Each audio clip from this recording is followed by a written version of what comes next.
શું કે વિદ્યાર્થી મિત્રો, મોજે દરિયા ટકાટક દરિયા. તો હવે આપણે છેલ્લે ગાઉસનો નિયમ જોયો તો આજે આપણે ભણવાના છીએ ગાઉસના નિયમના ઉપયોગો.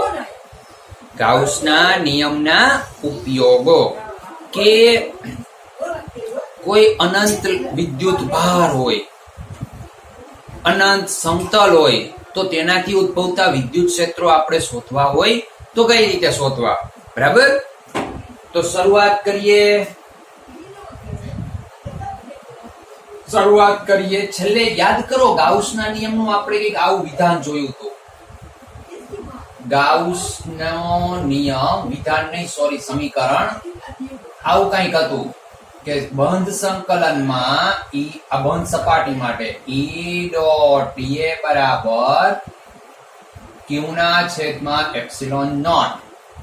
આ સૂત્ર આપણે ભણ્યા હતા, બરાબર? હવે આ સૂત્ર જે છે આમાં જુઓ, જ્યારે આપણે આનો ઉપયોગ કરવાનો આવે ને ત્યારે સૌથી પહેલા તો મેં તમને વાત કરી હતી કે જ્યાં તમે વિદ્યુત ક્ષેત્ર શોધો, જેનું આપણે વિદ્યુત ક્ષેત્ર શોધવું છે એને સમમિત સપાટી લ્યો. સમમિત સપાટી એટલે કે કોઈ પણ બંધ સપાટી, કોઈ પણ સમમિત બંધ સપાટી લેવાની. પૂછો, બંધ સપાટીનો અર્થ શું છે?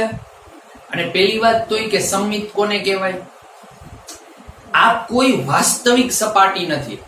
પહેલી વાત તો આપણે જે ધારવાના છીએ એ કોઈ વાસ્તવિક સપાટી નથી, એ કાલ્પનિક સપાટી છે, બરાબર છે? જેમ કે હું તમને એમ કહું, માનો કે આ કોઈ ક્યુ વિદ્યુત ભાર. હવે હું તમને એમ કહું કે અહીંયા આર જેટલા અંતરે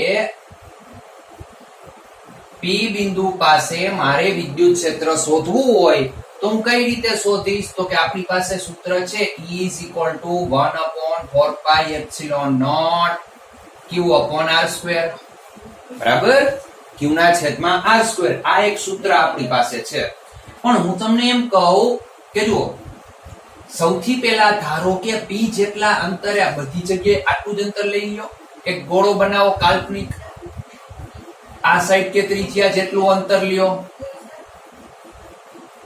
તો આ એક જે કાલ્પનિક ગોળો બને છે, આ એક જે કાલ્પનિક ગોળો બને છે એનું તમે બધી જગ્યાએથી પહેલા અંતર માપશો.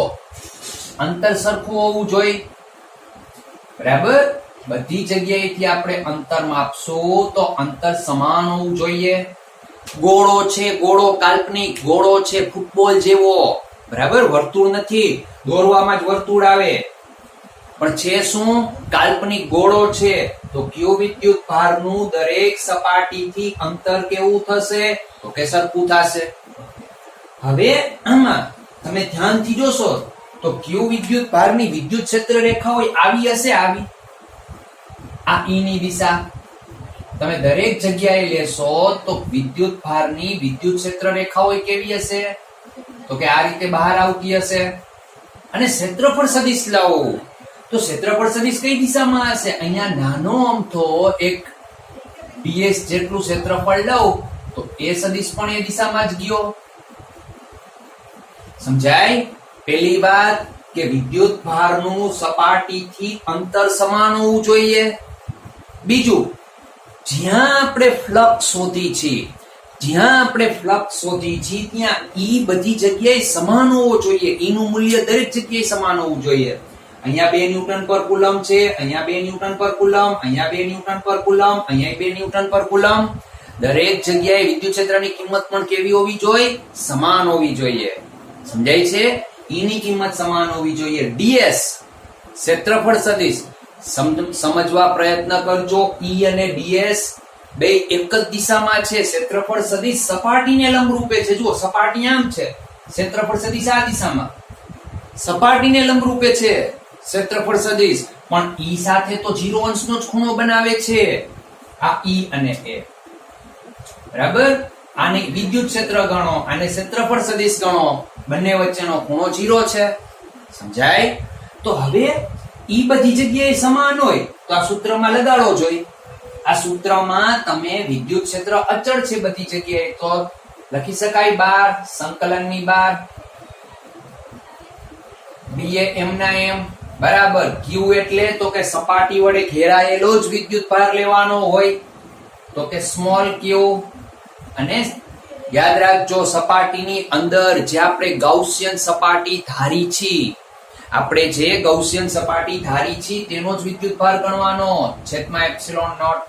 તો જો સમીકરણ કેટલું સાદું થઈ ગયું. તમારે વિદ્યુત ક્ષેત્ર અચળ, વીજભાર મળી ગયો. હવે તમારે એક જ ભૌતિક રાશિનું સંકલન કરવાનું રહ્યું. અને એક ભૌતિક રાશિનું સંકલન કરતા તો આપને આવડે છે કે આ ગોળો છે તો બધા ગોળાના તમે આવા નાના નાના ds ds ds ds ds ds ds ના સરવાળો કરશો તો શું મળશે સમીકરણ? E સંકલન થશે 4 પાઈ r². ત્રિજ્યા આપણે સ્મોલ r લીધી છે, q ના છેદમાં એપ્સિલોન નોટ. તો A is equal to q ના છેદમાં એપ્સિલોન નોટ 1/4 પાઈ r². તો આ શું થયું? 1/4 પાઈ એપ્સિલોન નોટ અહીંયા લખો, q/r². તો વિદ્યુત ક્ષેત્ર આપને મળ્યું જે આપણે આના લેક્ચરમાં થોડુંક આવું સદિશ સ્વરૂપે ધારીને શોધ્યું હતું અને અહીંયા આપણે આ રીતે શોધ્યું તમને સમજાવવા માટે. તો આના છે ને 3-4 સ્ટેપ છે. શું? પેલું સ્ટેપ યાદ રાખો કે વિદ્યુત સપાટી પર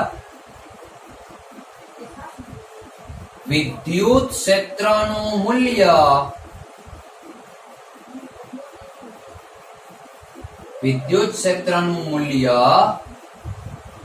દરેક જગ્યાએ સમાન હોવું જોઈએ.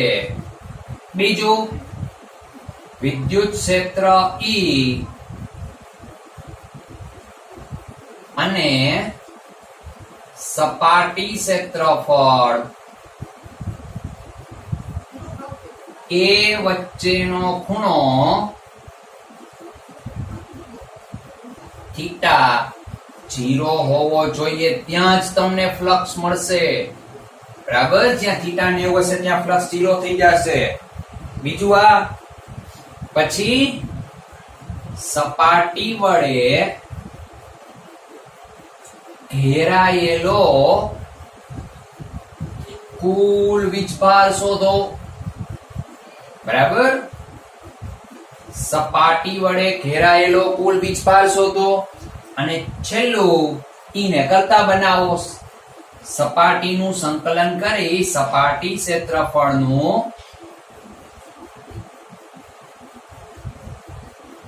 સંકલન કરી E ની કિંમત શોધો. તો આ 4 સ્ટેપ તમે યાદ રાખશો. બરાબર, એટલે ગાઉસના નિયમના ઉપયોગો, ગાઉસના નિયમના દાખલા તમને બધા વ્યવસ્થિત રીતે આવડશે. બરાબર, તો આ ગાઉસના નિયમનું થોડુંક શરૂઆત થઈ, પરિચય. અને તમારે સારી રીતે ગાઉસનો નિયમ સમજવો હોય તો લેક્ચર નંબર 11 એન્જોયિંગ ફિઝિક્સ, એમાં આખો લેક્ચર જુઓ, તમને સમજાશે. લખવાનું ગુજરાતીમાં ગાઉસનો નિયમ લેક્ચર નંબર 11 એટલે મળી જશે.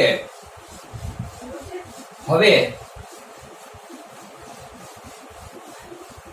જો ને પેલો ઉપયોગ આપને આપ્યો છે કે અનંત લંબાઈના તારથી ઉદ્ભવતું વિદ્યુત ક્ષેત્ર.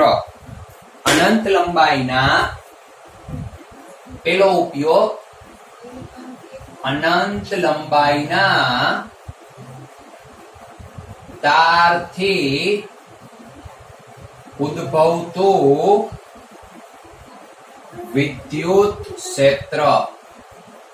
બરાબર, અનંત લંબાઈના તારથી ઉદ્ભવતું વિદ્યુત ક્ષેત્ર શોધવું. બરાબર, તો હવે માનો કે હું તમને એમ કહું આ એક અનંત લંબાઈનો તાર છે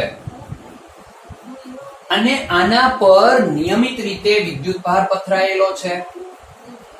સમજાય? આ એક અનંત લંબાઈનો તાર અને આના પર નિયમિત રીતે વિદ્યુત ભાર પથરાયેલો છે. અને મારે આ તારથી માનો કે અહીંયા r જેટલા અંતરે P બિંદુએ વિદ્યુત ક્ષેત્ર શોધવું છે. તારથી મારે r જેટલા અંતરે p બિંદુએ વિદ્યુત ક્ષેત્ર શોધવું છે. તો મારે કઈ રીતે ગોતવું, કઈ રીતે આના નિયમ લગાડવા? તો કે એના માટે જુઓ, ફરીથી હમણાં આપણે જોયું ગાઉસના નિયમનો સંકલનમાં E dot dA is equal to Q upon epsilon naught. બરાબર. તો પેલો મુદ્દો શું હતો આપણો? વિદ્યુત ક્ષેત્ર દરેક જગ્યાએ સમાન હોવું જોઈએ એવી સપાટીની કલ્પના કરવાની, અને વિદ્યુત ભારનું એ બિંદુ સુધીનું અંતર જે સપાટી લ્યો દરેક જગ્યાએ સમાન હોવું જોઈએ. જેમ કે હું તમને એમ કહું, જુઓ, માનો કે હું અહીંયા ચોરસ લઉં, ચોરસ આમ આ રીતનો ચોરસ, આ કોઈ તાર છે, બરાબર, આ કોઈ તાર છે, એક આ સાઈડ લઉં, એક આ સાઈડ લઉં, તો આ દરેક બાજુનું અંતર આપણે શોધીએ સરખું મળે છે, બરાબર છે. પણ એવી રીતે તમે લેવા જશો, આપણે આવી રીતે ચોરસ દોરશું, આ બધી જગ્યાએથી અંતર સમાન થશે, આ ઉપર નીચે, પણ આ બદલાશે, અંતર બદલાશે, આ નહીં લઈ શકાય. તો ફરજિયાત એવી કોઈ સપાટીની આપણે કલ્પના કરવી પડશે જેનું અંતર દરેક જગ્યાએ સમાન હોય, બરાબર. તો એના માટે આવું કંઈક કરી શકાય. આ એક અનંત લંબાઈનો તાર જેના પર ધન વિદ્યુત ભાર પથરાયેલો છે. તો હવે આનામાં હું કંઈક આવી સપાટી ધારી શકું, મારે P બિંદુએ વિદ્યુત ક્ષેત્ર શોધવું છે અને r જેટલા અંતરે છે, અને માનો કે આ તારની આ જે હમણાં એક ગૌસિયન સપાટી બનાવું છું, કંઈક આવી, જુઓ, આ એક નીચે તો કે r જેટલું જ અંતર લેવાનું, એક આવી ગૌસિયન સપાટી બનાવું છું અને તારને હું ફેરી લઉં છું, બરાબર. આ તાર સરખું દોરાતું નથી, બોલો શું કરવું? એ હાલશે, રેડી? તો હવે વિચાર કરો, જોઈ આ બધી જગ્યાએ અંતર કેવું હશે? અહીંયા અહીંયા અહીંયા અહીંયા ઉપર નીચે બધી જગ્યાએ અંતર કેવું હશે? આ અંતર બધી જગ્યાએ અંતર કેવું હશે? તાર છે, તાર, અને મેં નળાકાર બનાવ્યો, અહીંથી તે અહીંયા સુધીનો અંતર બધી જગ્યાએ સમાન મળી ગયું. અંતર સમાન છે તો અહીંથી જે વિદ્યુત ક્ષેત્ર રેખાઓ નીકળશે, બરાબર. તો વિચાર કરો, જોઈ આની વિદ્યુત ક્ષેત્ર રેખાઓ સપાટી સાથે બધી જગ્યાએ સમાન હશે. વિદ્યુત ક્ષેત્ર રેખાઓ આ રીતે હોય ને, આ એક અનંત લંબાઈનો તાર હોય, આપણે આટલા ભાગમાં નળાકાર ધારી, બરાબર. તો વિચારો કે આની વિદ્યુત ક્ષેત્ર રેખાઓ આમ જાય છે, આમ જાય છે, આમ જાય છે, આમ આમ આમ આમ આમ ચારે દિશામાં ફેલાય છે. તો હું એક આમ નળાકારની કલ્પના કરું, નળાકારની કલ્પના કરું તો નળાકારમાંથી વિદ્યુત ક્ષેત્ર બહાર નીકળે છે, બહારની તરફ છે, બરાબર છે. તો બહારની તરફ છે તો E અને ds અથવા dA વચ્ચેનો ખૂણો આ વક્ર સપાટી માટે કેટલો થશે? 0 થશે. તો બીજું આપણું સ્ટેપ જ હતું કે એવી સપાટી પસંદ કરો જ્યાં E અને dA વચ્ચેનો ખૂણો 0 થતો હોય, બરાબર. તો આ બધી જગ્યાએ જુઓ, જોઈ આ E ની દિશા, ક્ષેત્રફળ સદિશ છે E દિશામાં, તો E અને dA વચ્ચેનો ખૂણો વક્ર સપાટીની વાત કરું છું, વક્ર આ તાર. અહીંયા મેં એક નળાકાર કલ્પો છે, ગાઉસિયન સપાટી લીધી છે, બરાબર. તો એટલા ભાગમાં જ આ નળાકાર વક્ર સપાટી વાળો ભાગ જે છે, જુઓ અહીંથી વિદ્યુત ક્ષેત્ર રેખા નીકળી તો ક્ષેત્રફળ સદિશ એ દિશામાં, આમ વિદ્યુત ક્ષેત્ર ગયો ક્ષેત્રફળ સદિશ એ દિશામાં, આમ વિદ્યુત ક્ષેત્ર ગયો ક્ષેત્રફળ સદિશ પણ એ દિશામાં. તો વક્ર સપાટી પર દરેક જગ્યાએ E અને dA વચ્ચેનો ખૂણો કેટલો મળે છે? 0, બરાબર. આપણે આ સપાટીના ભાગ પાડી નાખી, આ પહેલી સપાટી, આ બીજી સપાટી, આ ત્રીજી સપાટી, બે સમતલ સપાટી છે અને એક વક્ર સપાટી છે. તો હવે આનો વિદ્યુત ભાર શોધો કે આ નળાકારની અંદર આ તારમાં આની લંબાઈ ધારો કે છે L, તો L જેટલી લંબાઈમાં વિદ્યુત ભાર કેટલો હશે? તો ધારો કે એકમ લંબાઈ દીઠ વીજભાર લેમ્બડા છે, લેમ્બડા લીંબોડી છે, સમજાય છે? એકમ લંબાઈ દીઠ વીજભાર લેમ્બડા છે. તો L જેટલી લંબાઈ, માનો કે Q જેટલો વિદ્યુત ભાર, તો એકમ લંબાઈમાં કેટલો થાય? તો Q by L. એને આપણે કહેશું લીંબોળી. બરાબર? હા, એકમ લંબાઈ દીઠ આપણે વીજભાર મળી ગયો. વિદ્યુત ક્ષેત્ર બધી જગ્યાએ સરખું છે. E અને dA વચ્ચેનો ખૂણો તમને સમાન મળી ગયો છે. બરાબર? હવે તમે આનું ગુજરાતીમાં જે વર્ણન છે એ બધું તમે તમારી રીતે લખી શકો. બરાબર? શું? તો કે આ સમતલ સપાટીનો ક્ષેત્રફળ સદિશ એ આ દિશામાં આવશે, વિદ્યુત ક્ષેત્ર આ દિશામાં છે, ખૂણો કેટલો થશે? 90. સેમ અહીંયા ક્ષેત્રફળ સદિશ આ દિશામાં છે, વિદ્યુત ક્ષેત્ર આ દિશામાં છે E, તો અહીંયા ખૂણો કેટલો થશે? 90. બરાબર છે? તો ત્યાં ફ્લક્સ 0. આ સમતલ સપાટી. બરાબર? વિદ્યુત ક્ષેત્ર રેખા આમ છે અને ક્ષેત્રફળ સદિશ આ દિશામાં છે, તો બંને વચ્ચેનો ખૂણો કેટલો થાય? 0. નો થાય? 90. ફ્લક્સ 0. બરાબર? પણ આપણે તો આ રીતે જ લખવાનું. જુઓ, કુલ 3 સપાટી મળી ને. આ સપાટી સાથે સંકળાયેલ ફ્લક્સ ϕ1 કહું, કુલ ફ્લક્સ લેવાનું હોય, પ્લસ વક્ર સપાટી સાથે સંકળાયેલ ફ્લક્સ ϕ2 કહું, અને ફરીથી સમતલ સપાટી સાથે સંકળાયેલ ફ્લક્સ ϕ3 કહું. આ ફ્લક્સ કેટલું હોય? આ ફ્લક્સ કેટલું હોય? તો પેલા ϕ1 0 પ્લસ ϕ2 એટલે E ડોટ dA. હવે આની જરૂર નથી, એક યાદ રાખવાનું ખાલી કે lambda is equal to Q by L. આપણે ϕ2 ની વાત કરી છે. વક્ર સપાટી સાથે સંકળાયેલ ફ્લક્સ, વક્ર સપાટી સાથે સંકળાયેલ ફ્લક્સ કેટલું થશે? તો કે જુઓ E dot dA, E dot dA. હવે E તો બધી જગ્યાએ અચળ છે, કાઢો બાર. હવે સંકલન આપણે કરવાનું રહ્યું ખાલી નળાકારનું. તો નળાકારનું ક્ષેત્રફળ કેટલું થાય? લંબાઈ L. બરાબર? પરિઘની લંબાઈ, અંતર આર લીધું છે તો 2πr. તો E કૌંસમાં સંકલન કરશો તો 2πr L. આ ϕ2 ની કિંમત મળી ગઈ. શું મળી? E કૌંસમાં 2πr L પ્લસ 0. બરાબર? તો કુલ ફ્લક્સ તમને મળી ગયું. કેટલું મળ્યું? કે ϕ1 plus ϕ2 plus ϕ3 is equal to 2πr L E. આને કયો સમીકરણ નંબર 1. આઈડીએ ની કિંમત મળી ગઈ, અથવા એમ પણ કહેવાય. સમજાય? હવે યાદ રાખો કે સંકલનમાં E ડોટ dA બરાબર આની આપણને કિંમત મળી 2πr L E. હવે તો કે સપાટી વડે ઘેરાયેલો વીજભાર શોધો. સપાટી વડે ઘેરાયેલ વીજભાર શોધો. તો એકમ L લંબાઈમાં Q જેટલો, એકમ લંબાઈમાં Q by L is equal to lambda કીધું એને આપણે.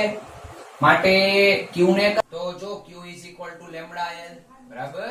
તો વિદ્યુત ભાર પણ મળી ગયો. માટે ફ્લક્સ નું બીજું સૂત્ર phi is equal to Q upon epsilon naught is equal to lambda L upon epsilon naught. બરાબર?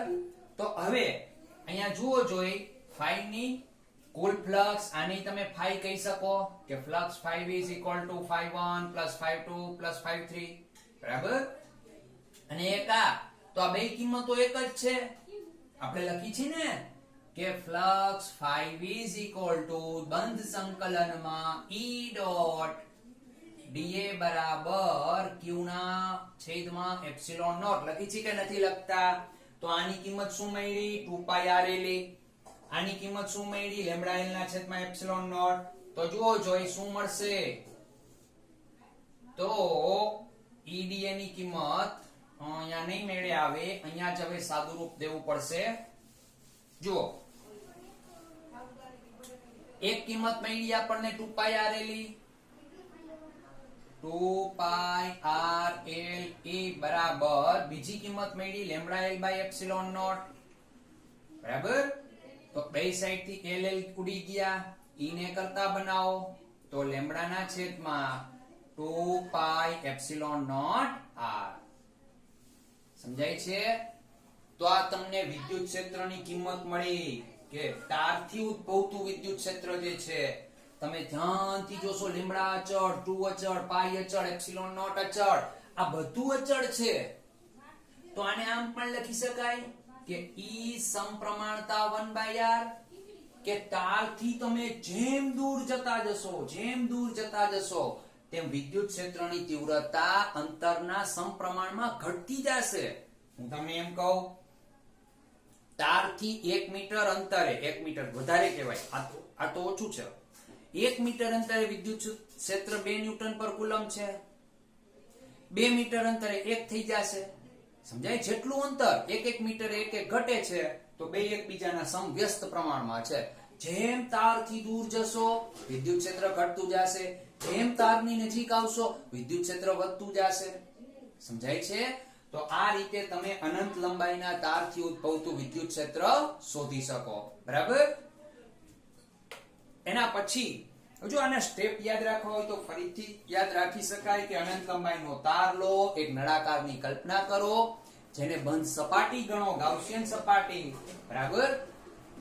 પછી જ્યાં તમને ફ્લક્સ થિયરીમાં તો લખાણમાં તો બતાવવાનું જ કે જ્યાં ઈ અને એ વચ્ચેનો ખૂણો 90 છે, જ્યાં ઈ અને એ વચ્ચેનો ખૂણો 90 છે ત્યાં ફ્લક્સ 0 થશે, અને જ્યાં ઈ અને એ વચ્ચેનો ખૂણો 90 નથી, બરાબર, ત્યાં ફ્લક્સ તમને કંઈક મળશે. તો એના આધારે તમને સાદું રૂપ દેતા જશો કે ઈ ડોટ ડીએ ની કિંમત શોધો, ક્યુ ના છેદમાં એપ્સિલોન નોટ ની કિંમત શોધો, બેયને સરખાવો ને ઈ ને કરતા બનાવો છેલ્લે. સમજાય? હવે એના પછી તમારે શીખવાનું છે અનંત લંબાઈના સમતલ વડે ઉદ્ભવતું વિદ્યુત ક્ષેત્ર.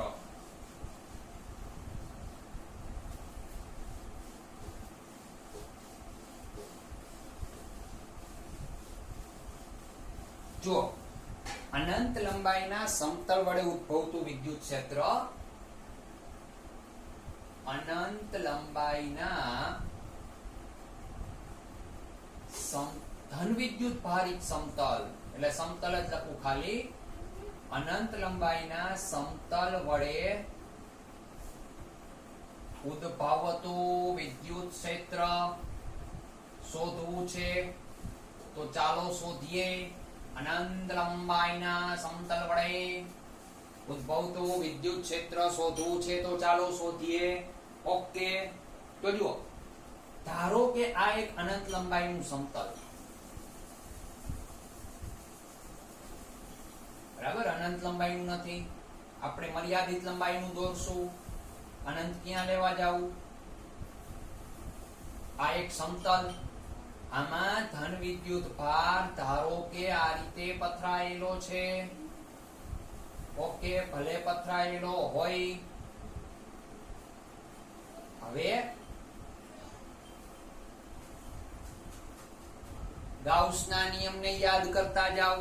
શું હતો ગાઉસનો નિયમ? તો કે ગાઉસનો નિયમ હતો, જો સમતલ જે છે માનો કે આ રીતે છે અને આનામાં જ ધન વિદ્યુત ભાર પથરાયેલો છે. સમજાય છે? તો હવે મારે એવી કોઈ સપાટીની કલ્પના કરવી પડે જે આમ શું કહેવાય, અંતર બધી જગ્યાએ સમાન હોય.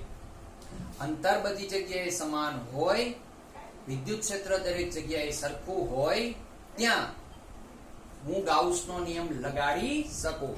બરાબર? તો જોઈએ. જો હું કોઈ આવી સપાટીની કલ્પના કરી શકું, આવી કે એક આ દિશામાં મેં નળાકાર આ રીતે લીધો, આ રીતે,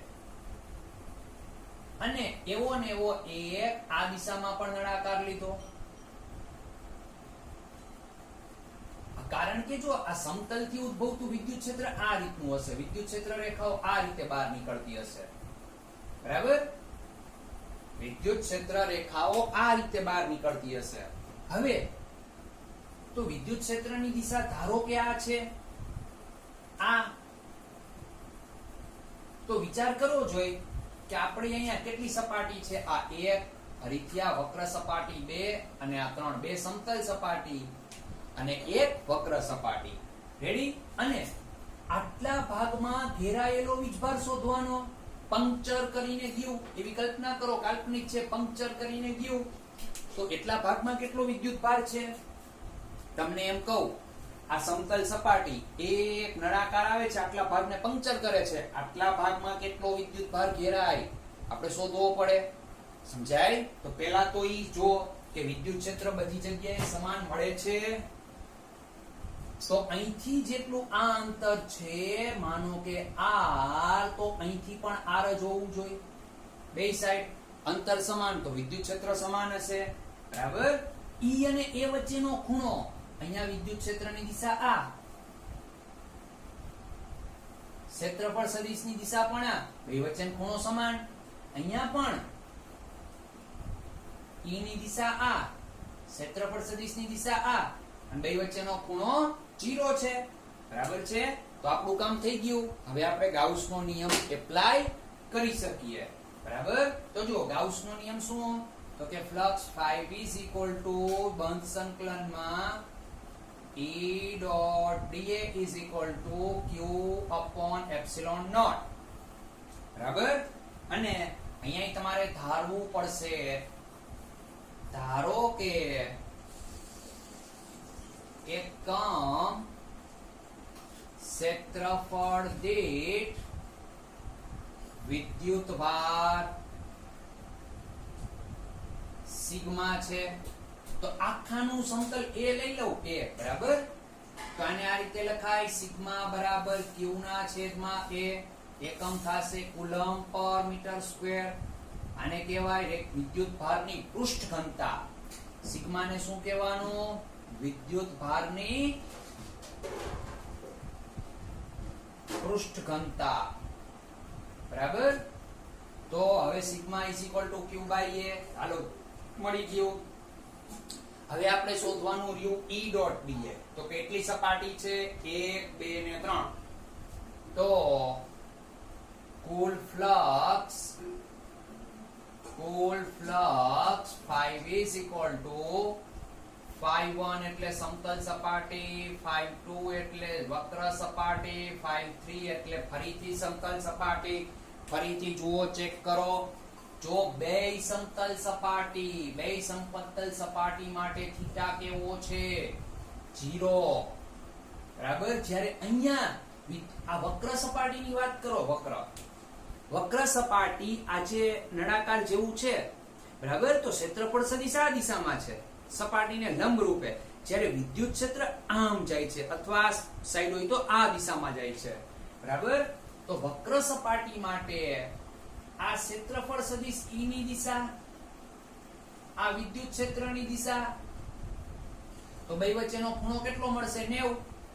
સમજાય ને? વક્ર સપાટી માટે E અને A વચ્ચેનો ખૂણો કેટલો મળશે?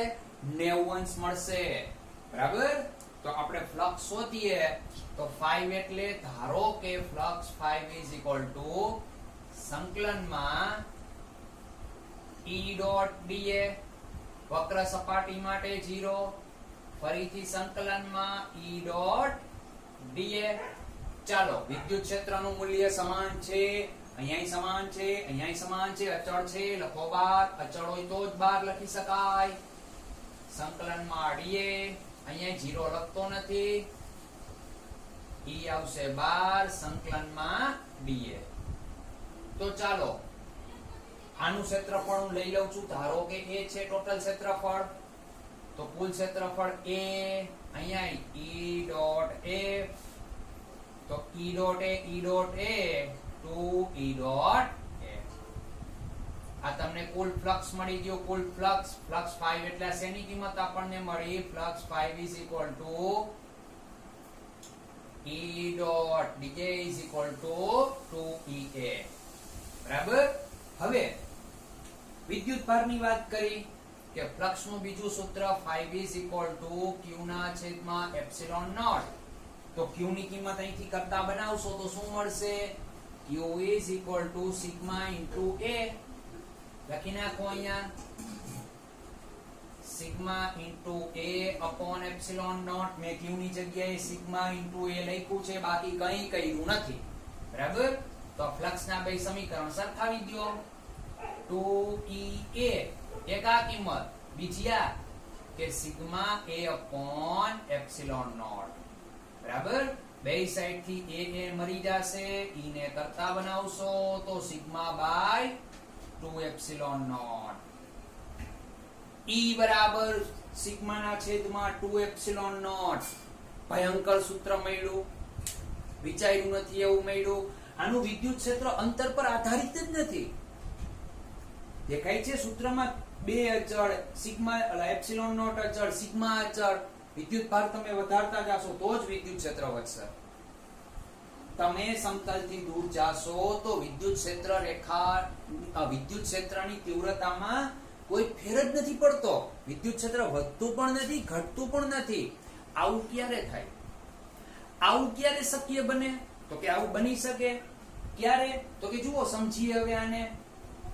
હું તમને એમ કહું,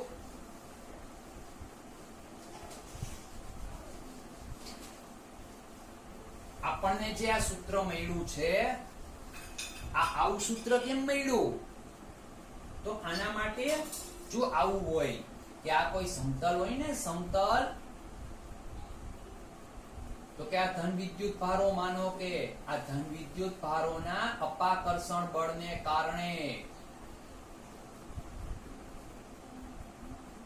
હું તમને એમ કહું, આ વિદ્યુત ક્ષેત્ર રેખાઓ જુઓ, અહીંથી એક નીકળી, અહીંથી એક નીકળી, અહીંથી એક નીકળી, અહીંથી એક નીકળી, બધી સમાંતર જ છે. બરાબર? કારણ કે આ ક્ષેત્ર રેખાને આનું અપાકર્ષણ બળ લાગે છે, આને નીચે ઉપર બેયનું અપાકર્ષણ બળ લાગે છે, તો ક્ષેત્ર રેખાને સીધું જ જવું પડે છે.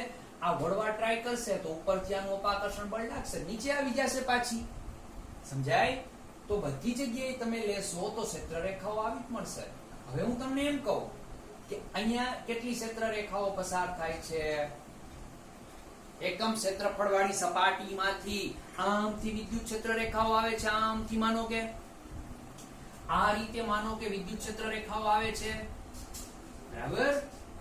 મેં જોયું કે અહીંયા માનો કે એક બંધ સપાટી લીધી, બંધ સપાટી મતલબ કે એકમ ક્ષેત્રફળમાંથી એક વર્તુળમાંથી બે ક્ષેત્ર રેખાઓ નીકળી, આગળ ગયો તોય બે જ નીકળે છે.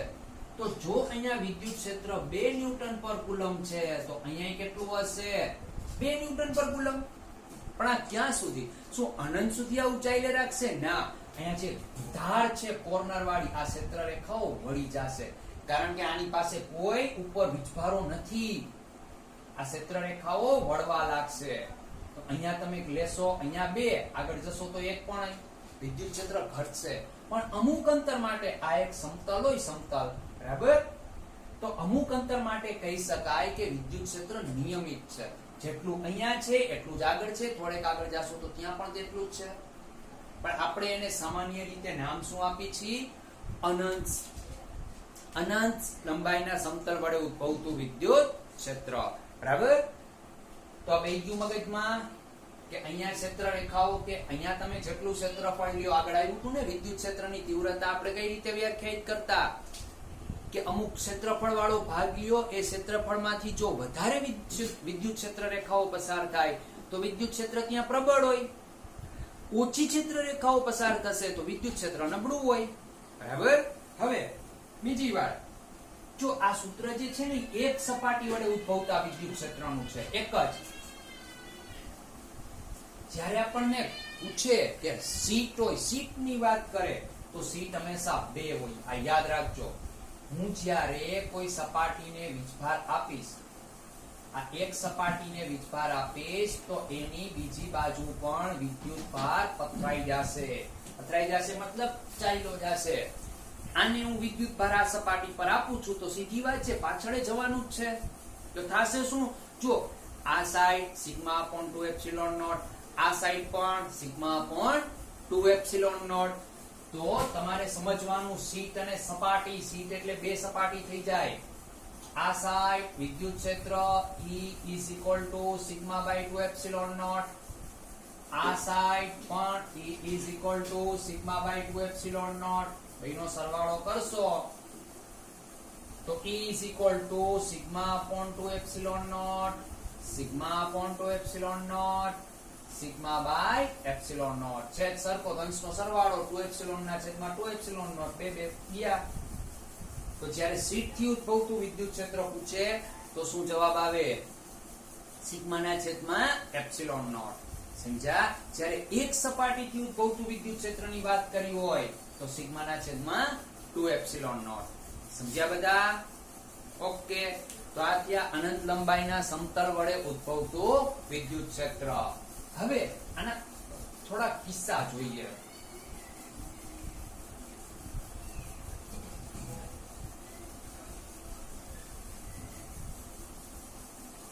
જો હું તમને એમ કહું કે ભાઈ એક સપાટીની જ આપણે ચર્ચા કરી છે. એક આ માનો કે ધન વિદ્યુત ભારિત સમતલ, બરાબર, એક જ સપાટીની જ વાત કરી છે.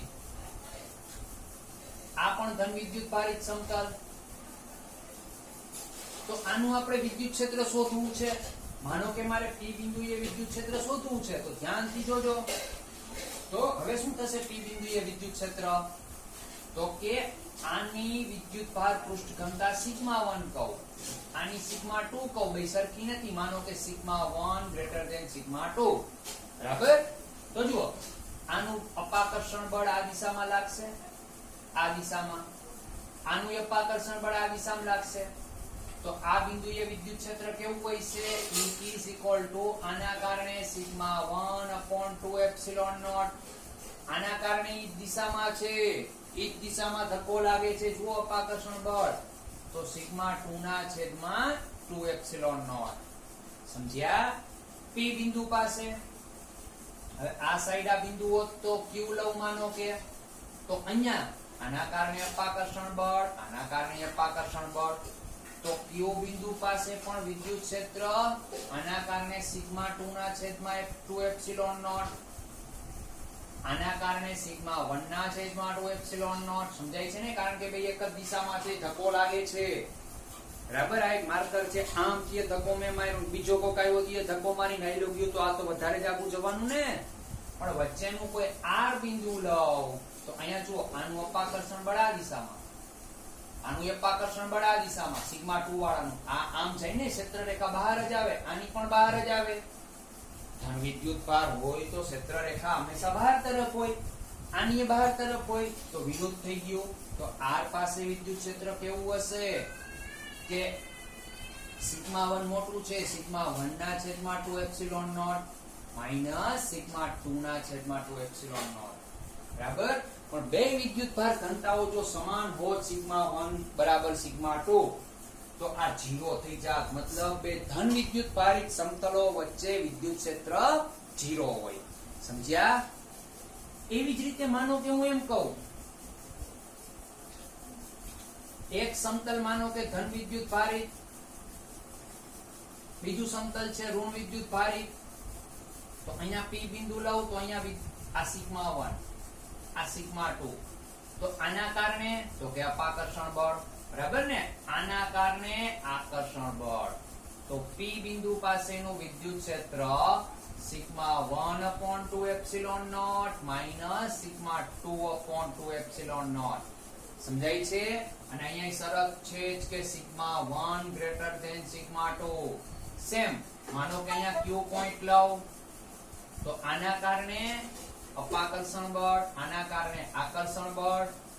તો Q બિંદુ પાસે વિદ્યુત ક્ષેત્ર જુઓ સિગ્મા 1 upon 2 એપ્સિલોન નોટ, અંતર પર આધારિત નથી, સિગ્મા 2 upon 2 એપ્સિલોન નોટ, બરાબર. તો આનું સમજાય છે? જો ક્ષેત્ર વિદ્યુત ભાર પૃષ્ઠ ઘનતા સમાન હશે સિગ્મા 1 બરાબર સિગ્મા 2, તો P અને Q બે જગ્યાએ વિદ્યુત ક્ષેત્ર 0 થઈ જશે, બરાબર.